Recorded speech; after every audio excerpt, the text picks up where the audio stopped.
Titi Lokwe Fadari here. I'm back again at your airwaves to share some unforgettable moments in the outgoing week right here on Premium Times Podcasts.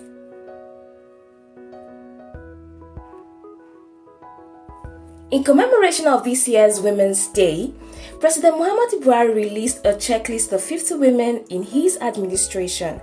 He called them the Buhari's women. I like that. The Buhari's women. By the way, where is Aisha Buhari? This question has dangled in the mind of the nation since last year when the First Lady moved the headquarters of her office to the abroad, and much that some cynical Nigerians said she clearly deserves being awarded the Diasporan of the Year. But as the caring mother that she is, she finally spoke to Nigerians after months of silence. She urged authorities to end the incessant adoption of schoolgirls. One wonders how better she could have told that to the president directly in the other room had she been home.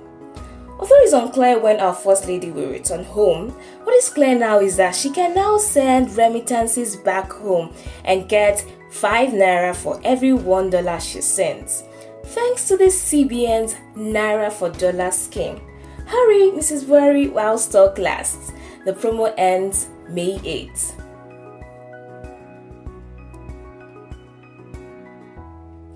Meanwhile, states began to take delivery of the consignment of COVID-19 vaccines after the president, the vice president, and other officials around them took doses of the jab. Ogun State was the first to receive their own share. Others have been taking theirs too. Curiously, will Kogi State Governor, Yaya Bello, whose knowledge of virology is struggling to breathe, as he continuously denies the existence of the COVID-19 that has killed over 2,000 Nigerians, also get the vaccines for the Kogi State people? How will they be administered? Who will take responsibility for their delivery? Well, let's keep our fingers crossed.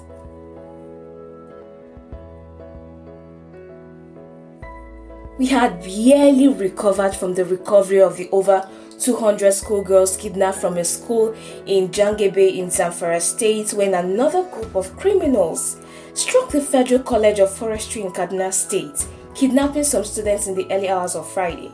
That's 4 large-scale abductions in the space of 3 months. By Friday noon, the Kaduna State government said that after the Nigerian army opened fire against the armed bandits, they successfully rescued 180 persons, some of whom had sustained injuries, but 30 others are yet to be accounted for. When will this stop? Isn't this terrorism disguising as banditry? Isn't this enough pointer for the government to rethink its amnesty plans for the criminals? The government's actions in the next coming days will answer these questions.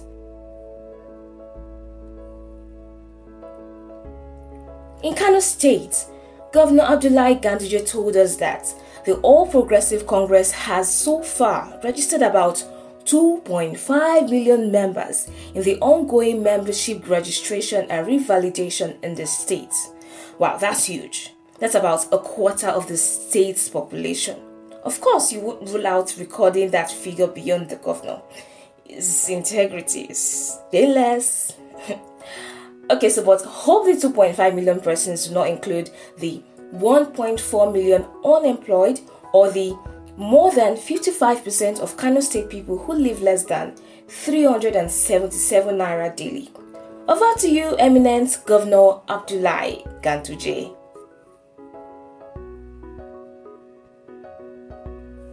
Nigerian workers over the week had so much to grapple with. The nation's trade unions protested against the bill by federal lawmakers to remove minimum wage matters from the exclusive list to the concurrent list. Simply put, the bill seeks to take responsibility of determining minimum wage away from the federal government and hand it over to state governments. While the sponsor of the bill, Garba Mohammed, said the bill will ensure devolution of power, Labour believe it was intended to put a fast one on workers because many states are yet to meet the 30,000 naira minimum wage. No sooner had labor unions retired from the streets than the government drew the next blood. Fuel price was jacked up to 212 naira. Well, of course, filling stations quickly complied and increased their pump price, but the federal government would later apologize for the hike.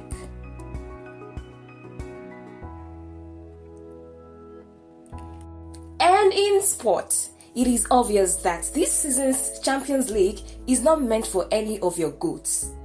Yes, I said that. It is now in the hands of lions and tigers because Lionel Messi's Barcelona and Cristiano Ronaldo's Juventus have been dumped out. And with a round of applause, shall we welcome Haaland, Mbappe and co to the next round? Shout out to Yusuf Akinpelu for being a part of this production. Anticipate more interesting updates from this corner every Saturday. I will be at your doorstep again next week. I am Titilope Fadari.